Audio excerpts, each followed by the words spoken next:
Hi guys, welcome to my YouTube channel. আজকে recipe নিয়ে আসি কুল টমেটো চাটনি রেসিপি। আপনারা দেখতেছেন বি ফ্যামিলি কুকিং চ্যানেলে। ভিডিওটা স্কিপ না করে দেখতে থাকুন কুল টমেটো চাটনিটা রেসিপিটা কিরকম করে বানাই। টমেটো নিয়েছি, টমেটোটা এখন ভালো করে ধুয়ে নেব।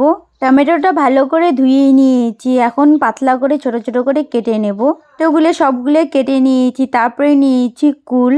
চলো এখন চাটনিটা বানিয়ে নিই। কড়াই বসিয়ে দিয়েছি, কড়াইতে এখন সর্ষের তেল দিয়েছি, তেল গরম হয়ে গেছে। তারপরে দিয়েছি শুকনো লঙ্কা, শুকনো লঙ্কাটা লাল করে ভেজে তারপরে দিয়েছি কালো জিরা। এখন দিয়ে দেব টমেটো, টমেটো যেটা ছোট করে কেটে নিয়েছি এখন দিয়ে দেব। ভালো করে নাড়াচাড়া করে তারপরে দিয়ে দেব নিমক, লঙ্কা পাউডার, গোলমরিচ পাউডার দিয়ে দেব। টমেটোটা যতক্ষণ গলে নেয় ততক্ষণ লো ফ্লেমে আস্তে আস্তে হতে দেব। চিনি এখন দিব না, চিনিটা যদি দেই আগে তাহলে টমেটোটা ভালো করে গলবে না। টমেটোটা একটু ম্যাশ করে দেব। চাটনিটা অবশ্যই একবার বাড়িতে একবার ট্রাই করে দেখবেন, যদি ভালো লাগে অবশ্যই কমেন্ট সেকশনে জানাবেন। টমেটোটা ভালো করে গলে গেছে, এখন কুল দিয়ে দেবো। কুলগুলো ফেটে দেবো, তাহলে কুলের ভেতরে মশলাগুলো ভালো করে ঢুকবে। ভালো করে নাড়াচাড়া করে এখন দিয়ে দেবো চিনি।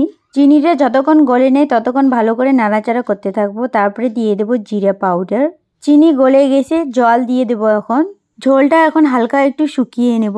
ঝোলটা শুকিয়ে নিয়েছি, হয়ে গেছে চাটনিটা এখন নামিয়ে নেব। চাটনিটা এখন প্লেটে সার্ভ করে নেব। চাটনিটা খাইতে দারুণ হয়েছে, আপনারা অবশ্যই বাড়িতে একবার ট্রাই করে দেখবেন। কুল টমেটো চাটনি রেসিপি হয়ে গেছে। রেসিপিটা যদি ভালো লাগে অবশ্যই বাড়িতে একবার ট্রাই করে দেখবেন। লাইক করবেন, শেয়ার করবেন, কমেন্ট করবেন, সাবস্ক্রাইব করবেন। ভিডিওটা দেখার জন্য ধন্যবাদ।